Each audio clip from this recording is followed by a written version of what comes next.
Capitalist edge effects, Oregon. Pickers line up to sell matsutage to roadside buyers.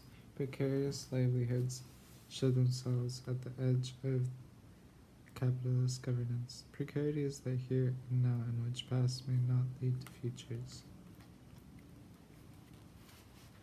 4. Working the edge. It may seem odd to want to tackle capitalism with a theory that stresses ephemeral assemblages and multidirectional histories. After all, the global economy has been the centerpiece of progress, and even radical critics have described its forward-looking motions as filling up the world. Like a giant bulldozer, capitalism appears to flatten the earth to its specifications.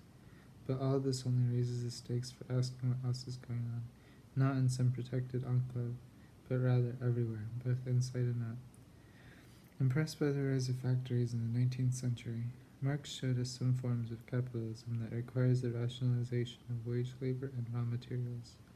Most analysts have followed this precedent, imagining a factory-driven system with a coherent governance structure built in cooperation with nation-states. Yet today, as then, much of the economy takes place in radically different scenes. Supply chains snake back and forth, not only across continents but also across standards. It would be hard to identify a single rationality across the chain. Yet assets are still amassed for further investment. How does this work?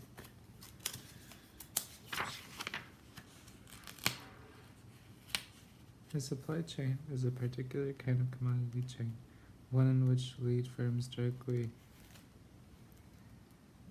commodity traffic. A commodity chain is any arrangement connecting producers and consumers of commodities. Supply chains are those commodity chains organized by lead firms as outsourcing. Lead firms may be producers, traders, or retailers. See Anand Singh, Supply Chains and the Human Condition, Rethinking Marxism. 21, number 2, 2009. Throughout this part, I explore the supply chain like matsutake pickers in the forests of Oregon with those who eat the mushrooms in Japan. The chain is surprising and full of cultural variety. The factory work, through which we know capitalism, is mainly missing, but the chain illuminates something important about capitalism today. Amassing wealth is possible without rationalizing labor and raw materials. Instead, it requires acts of translation across varied social and political spaces, which, borrowing from ecologist usage, I call patches. Translation in Shiho Satsutake's sense is the drawing of one world-making project into another. 2. Shiho Satsuka, Nature and Translation, during North Carolina Duke University Press 2015. Satsuka draws on extending meanings of translation in post-colonial theory and science studies. For further discussion, see Chapter 16.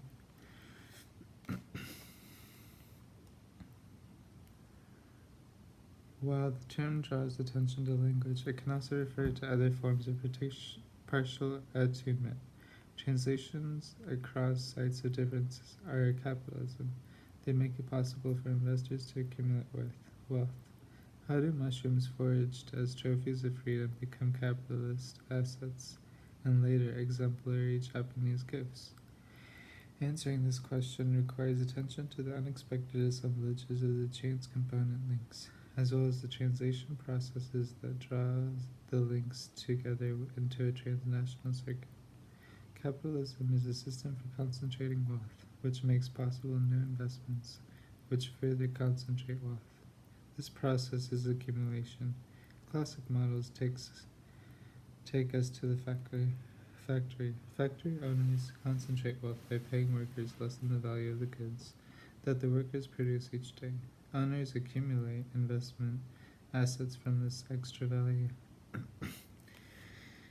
Even in factories, however, there are other elements of accumulation. In the 19th century, when capitalism first became an object of inquiry, raw materials were imagined as an infinite bequest from nature to man.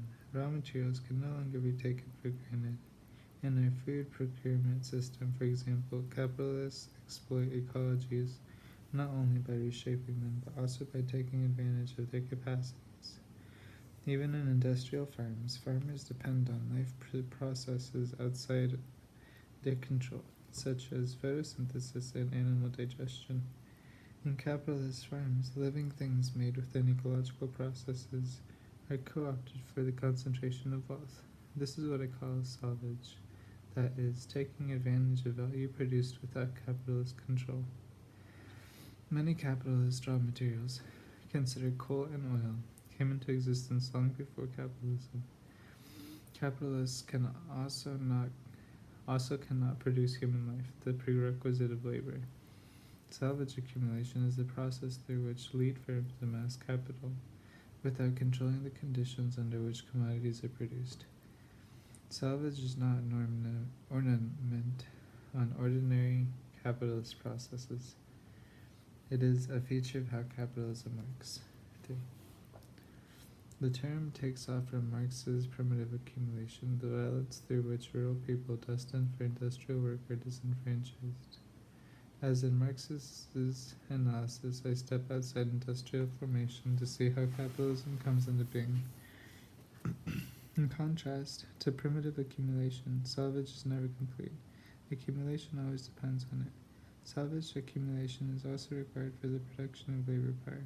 Factory workers are produced and reproduced through life processes never fully controlled by capitalists.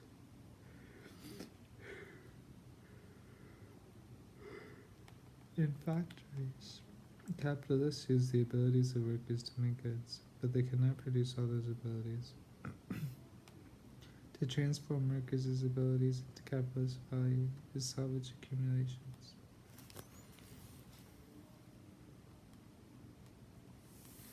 Sites for salvage are simultaneously inside and outside capitalism.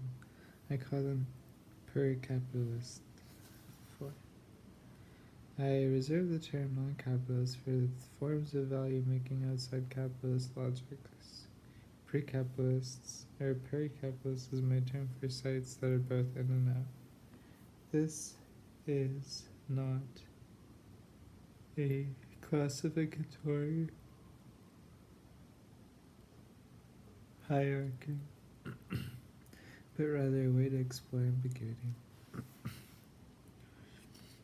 All kinds of goods and services produced by peri-capitalist activities, human and non-human, are salvaged for capitalist accumulation. If a peasant family produces a crop that enters capitalist food chains, capital accumulation is possible through salvaging the value created in peasant farming. Now that global supply chains have come to characterize world capitalism, we see this process everywhere. Supply chains are commodity chains that translate a value to the benefit of dominant firms. Translation between non-capitalist and capitalist value systems is what they do.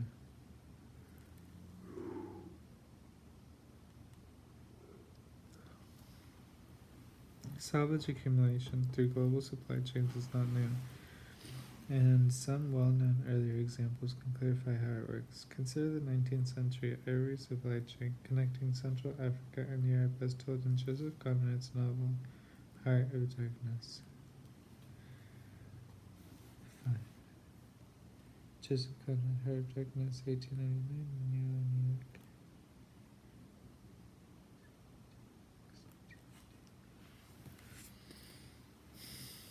The story turns around the narrator's discovery that the European trader he much admired has turned to savagery to procure his ivory.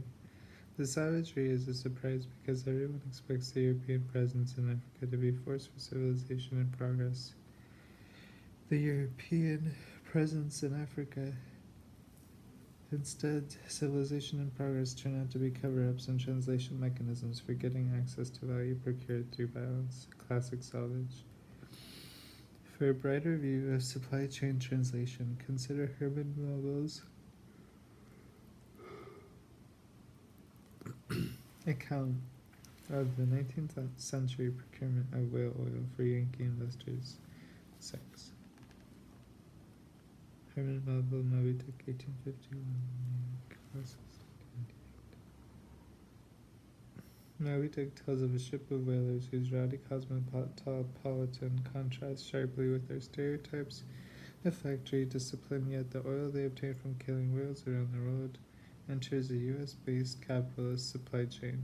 Strangely, all the harpooners on the Pequod are unassimilated and indigenous people from Asia, Africa, America, and the Pacific. The ship is unable to kill a single whale without the expertise of people who are completely untrained in US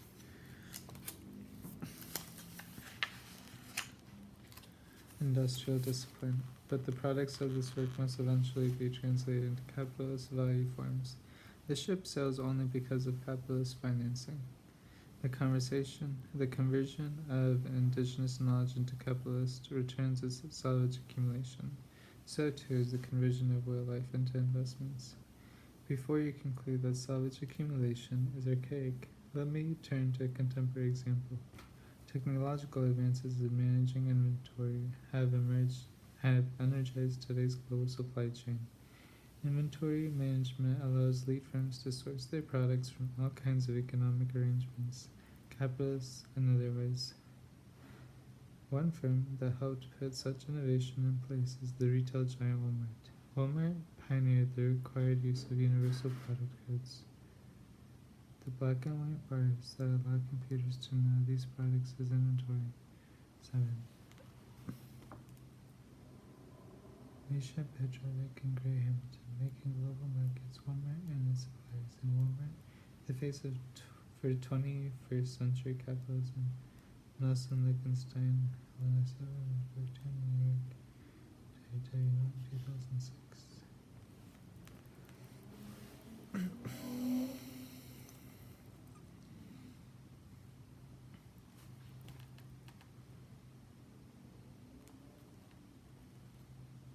The legibility of inventory in turn means that Walmart is able to ignore the labor and environmental conditions through which its products are made.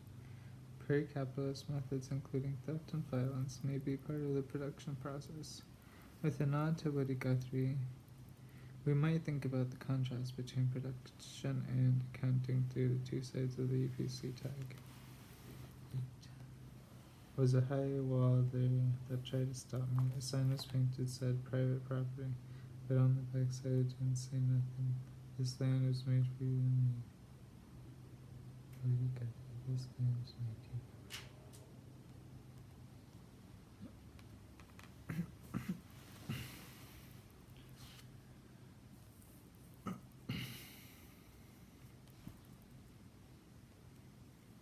On one side of the tag, the side with the black and white bars, allows the product to be minutely tracked and assessed.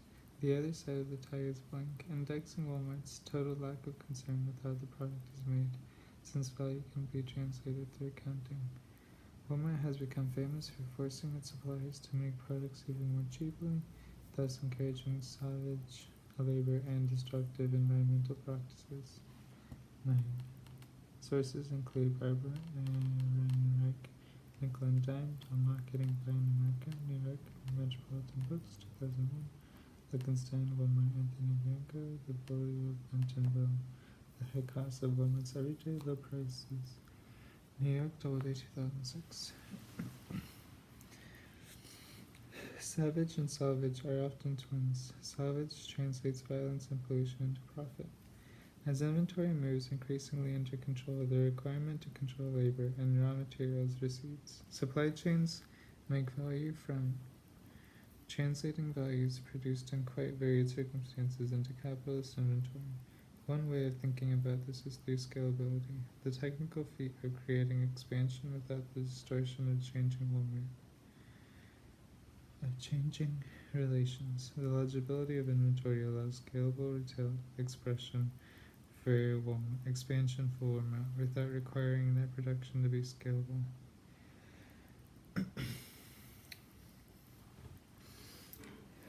Production is left to the riotous diversity of non-scalability, with its relationally particular dreams and schemes. We know this best in The Race to Be Bottom, the role of global supply chains in promoting coerced labor, dangerous sweatshops, poisonous substitute ingredients, and irresponsible environmental gouging and dumping. where lead firms pressure suppliers to provide cheaper and cheaper products. Such production conditions are predictable outcomes. As in Heart of Darkness, unregulated production is translated in the commodity chain and even reimagined as progress. This is frightening at the same time as J.K. Gibson Graham argue in their optimistic reach toward a post-capitalist politics. Economic diversity can be hopeful. 10. J.K. Gibson Graham and Post-Capitalist Politics, Minneapolis University, Minnesota Press, 2006.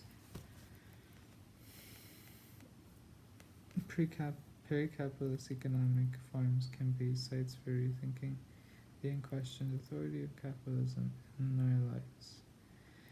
At the very least, diversity offers a chance for multiple ways forward, not just one. In her insightful comparison between the supply chains for French green beans, Haricot Vert, that link West Africa with France and East Africa with Great Britain, respectively, geographer Suzanne Friedberg offers a sense of how supply chains, drawing variously on colonial and national histories, may encourage quite different economic forms. Suzanne Friedberg, French Beans and Food Scares, Culture and Commerce in an Anxious Age. Oxford University Press, 2005.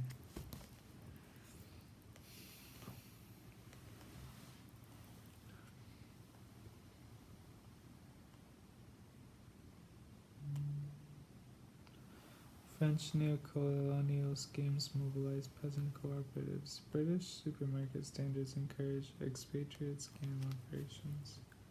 12. Suzanne Friedberg, Supermarkets and Imperial Knowledge, Cultural Geographies, 14, number 3, 2007.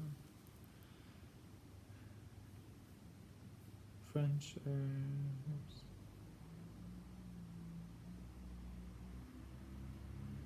within per market standards encourage French within and across differences such as these, there is room for building a politics to confront and navigate salvage accumulation. But following Gibson Graham, to call this politics post-capitalist seems to me premature. Through salvage accumulation, lives and products move back and forth between non-capitalist and capitalist forms. These forms shape each other and interpenetrate. The term peri-capitalist acknowledges that those of us caught in such translations are never fully shielded from capitalism. Peri-capitalist spaces are unlikely platforms for a safe defense and recuperation. At the same time, the more prominent critical alternative, shutting one's eyes to economic diversity, seems even more ridiculous in these times. Most critics of capitalism insist on the unity and homogeneity of the capitalist system. Many, like Michael Hurst and Antonio Negri, argue that there is no longer a space outside of capitalism's empire. 13. Michael Hurst and Antonio Negri, Empire, Cambridge, Massachusetts, Harvard University Press, 2000. Everything is ruled by a singular capitalist logic, and as for Gibson Graham, this claim is an attempt to build a critical political position, the possibility of transcending capitalism. Critics who stress the uniformity of capitalism's hold on the world want to overcome it through a singular solidarity. But what blindness this help requires? Why not instead admit to economic diversity? My goal in bringing up Gibson Graham and Hurst and Negri is not to dismiss them. Indeed, I think they are perhaps the early 21st century's most trenchant anti-capitalist critics. Furthermore, by setting out strongly constraining goalposts between which we might think and play, they generally do us an important service. Is capitalism a single overarching system that conquers all, or one segregated economic form among many? 14. The interplay between Hurst and Negri's Commonwealth Cambridge, Massachusetts, Harvard University Press, 2009, and Gibson Graham's Post-Capitalist Politics is particularly good, I think, with. See also Jacob Gibson Graham, The Edge of Capitalism as we knew it, a feminist critique upon political economy.